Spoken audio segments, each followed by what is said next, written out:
yang kemudian berkata pada Dieki, "Mundurlah dan lindungi dirimu sendiri." Tanpa ragu lagi, Dieki segera mundur dan menjauh dari tempat pertarungan Soyen tersebut. Sementara pandangan mata dari Soyen melihat ke arah Xuanzan. Sambil sedikit tersenyum, dia mengatakan, "Kebetulan, aku juga ingin mencoba seperti apa kekuatan yang dimiliki oleh orang yang berada di puncak dari bintang 7 Dosian. Mungkinkah aku bisa mengalahkan dirimu atau tidak?" Xuanzan tertawa terbahak-bahak.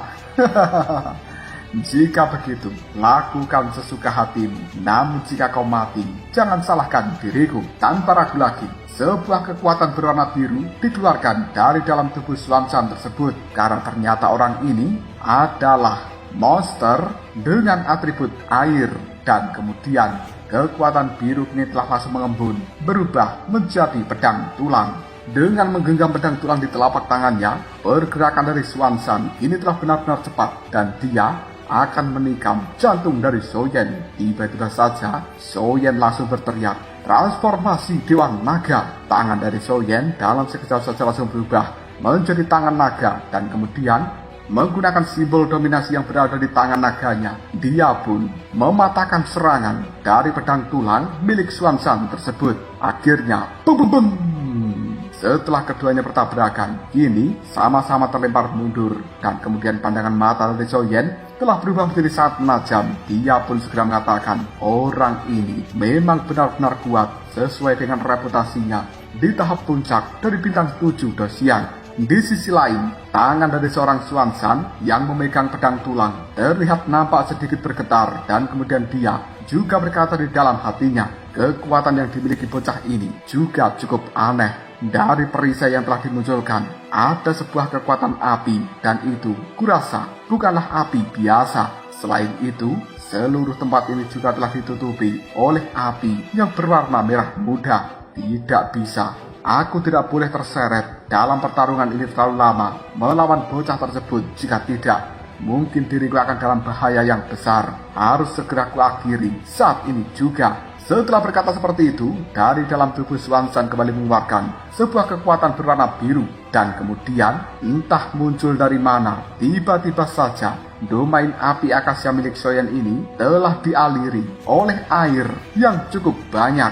Dieki ketika menyaksikan adegan seperti ini buru-buru berteriak pada Soyen, "Kakak Soyen, berhati-hatilah. Orang itu sudah menggunakan teknik tertinggi dan dia akan memanggil tubuh monsternya, baik dalam hal kekuatan serangan maupun pertahanannya, itu akan meningkat secara signifikan." Tidak butuh waktu yang lama, akhirnya domain api akasya milik Soyen kini telah terendam oleh air yang berwarna biru. Dan kemudian Xuanzan pun sambil tertawa mengatakan, "Hahaha, selamat datang di dalam domain air milikku. Kali ini kau akan mengetahui kekuatan sebenarnya dari diriku." Tanpa ragu lagi, tubuh dari seorang Xuanzan kini telah langsung menggeliat dan kemudian dia berubah menjadi seekor paus yang sangat besar. Tanpa ragu lagi, Xuanzan yang telah berubah menjadi ikan paus kini menggerakkan ekornya dan kemudian meluncur dengan cepat menuju ke arah Soyen. Namun Soyen tidak takut sama sekali. Dia malah tersenyum karena ingin mencoba kekuatan penuh dari Xuanzan tersebut.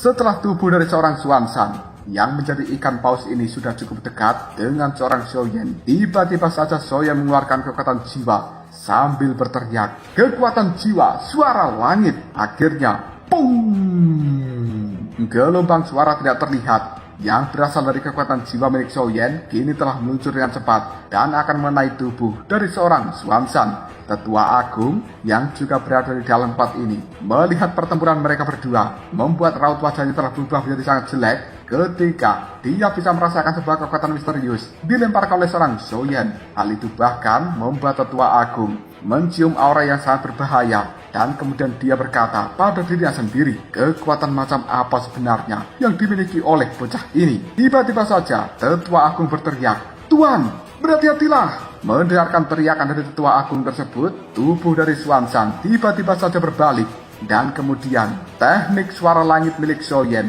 tidak berhasil mengenai wajah dari seorang Xuanzan, malah kali ini mengenai ekornya. Hal itu membuat ekor paus ini bergetar dengan cara yang luar biasa. Tapi Soyen tidak tinggal diam. Selanjutnya dia menghilang menggunakan teknik ledakan api. Dan kemudian Soyen sudah menggenggam pedang berat kuno api surgawi di telapak tangannya. Dia juga telah mengalirkan kekuatan api berwarna merah ke dalam pedang itu.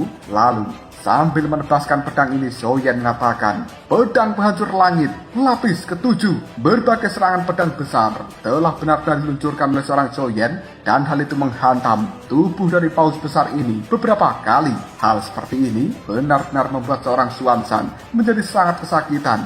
Dia pun menggeliat, bahkan rasa panas yang luar biasa telah merasuk ke dalam kulitnya. Xuanzan yang berubah menjadi paus itu pun kemudian berteriak, bocah sialan, menderitalah kau sampai mati.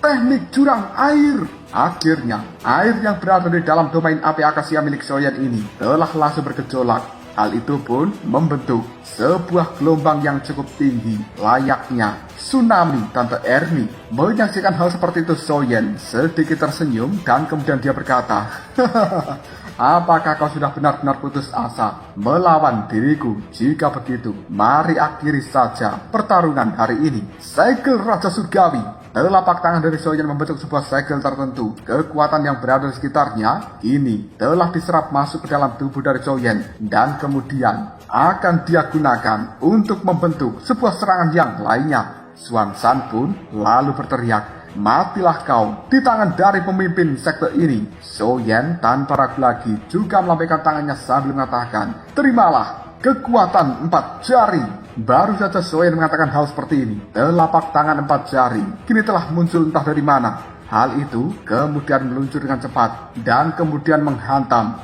gelombang Sumarni Tante Ernie yang diciptakan oleh Xuanzan. Pada akhirnya, pum, biar gelombang Sumarni Tante Ernie kini telah terbelah, dan telapak tangan 4 jari milik Soyen sekarang telah menghantam tubuh dari Xuanzan di balik gelombang Sumarni tersebut. Hal itu membuat tubuh dari Xuanzan ini telah hancur lebur. Sementara Tetua Agung yang melihat pemandangan seperti itu, raut wajahnya dipenuhi dengan ketakutan, dan kemudian dia berteriak, pemimpin sekte!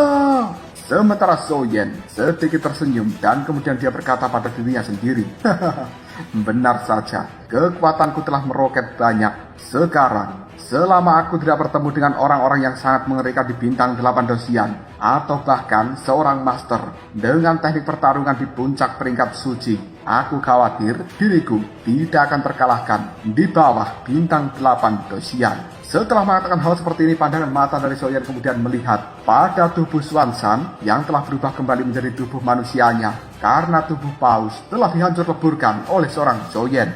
Dia mengeluarkan api berwarna kuning di telapak tangannya, dan kemudian dia berkata, pemimpin sekte Xuanzan, biarkan aku mengirimkan dirimu ke dalam neraka hari ini juga. Melihat hal seperti itu, pupil mata dari seorang Xuanzan dan juga Tetua Agung tiba-tiba saja menyusut, karena mereka berdua bisa merasakan aura yang sangat menakutkan dari api yang berwarna kuning tersebut. Mereka berpikir, apabila sampai terkena api